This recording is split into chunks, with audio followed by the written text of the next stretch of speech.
Welcome to Reflections on a Grand Passion. I'm Nancy Williams, and I'm here with Matthew Harre, who is one of the most revered as well as influential teacher of adult piano lessons in the Washington, D.C. metro area. Matt is the founder of the Adult Music Student Forum, the AMSF, which since its founding now provides about 50 concerts a year for adult piano students in the greater Washington, D.C. area. Lots of different venues depending upon people's level as well as their interest in performing in public. And I wanted to ask you, because I think a lot of readers are interested in this topic as well, how do you approach the need to develop technique, and what are some of the exercises or composers that you like to use for helping your students gain that? Part of the problem with the adult students is they are so busy. They don't have time to sit and talk, practice their scales. And practice hand and this kind of thing. And they're more interested in learning the music. And the fact is, some pieces, most any piece will help you develop technique. Technique is learning to play the piano the way you want to play it. It doesn't mean learning it to play it fast necessarily, or brilliantly, or in a manner that's fairly showy, but rather in a manner to accomplish the kind of sound, the kind of feeling you want to accomplish. So you learn that mostly through the pieces themselves. Now there's the finger exercises, of which I do use hand. You do? Absolutely. Okay. Scales, arpeggios, and also chords.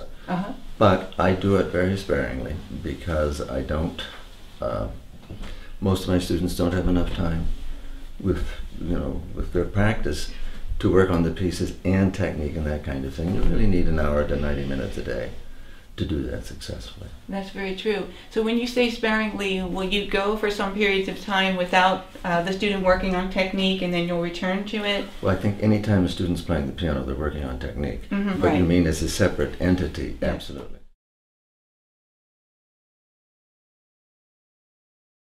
But frequently frequently students know what they don't want. But they don't know what they do want. Yeah. And so if you don't know what you do want, it's very hard to achieve it. You then just sit around waiting for yourself to get it. Yeah. And occasionally you do get it and then you feel lucky, but you don't know what you've done. Right. So it is important to know. Yeah. If this were being played on the cello, would you know how? Yeah. Yeah. And what would the difference be in the sound of each note? So take this first line, which is only singular notes. I'd probably do it very legato.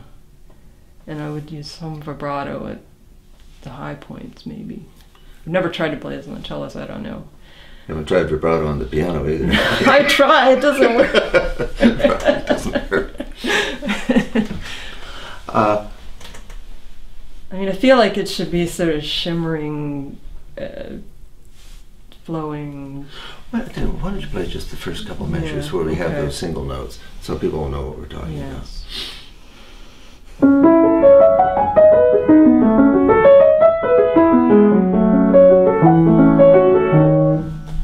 right. Now, when you say legato, you mean connected. Connected, yes. But you can have the notes connected, but if the attack on the notes is a little too strong, it's not going to feel as connected. Right. What would happen if you think of that a little less, with a little less attack on the notes? Good.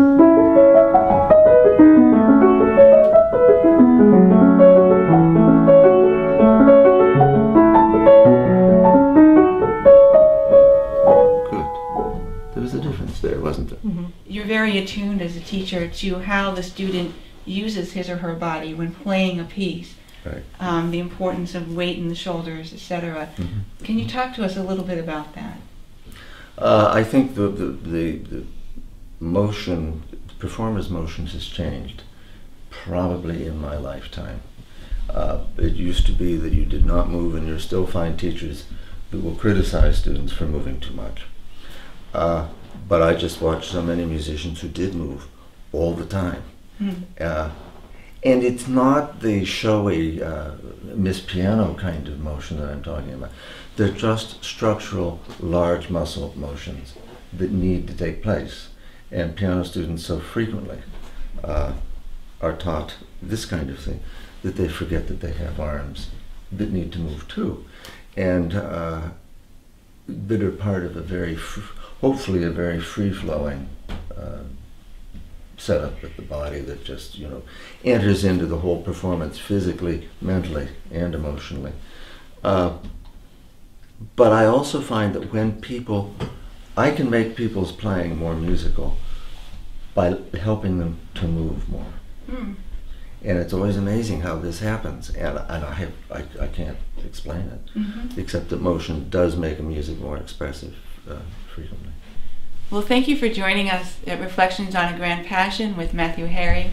And again, if you'd like to check out his website, that's www.musicalfossils.com.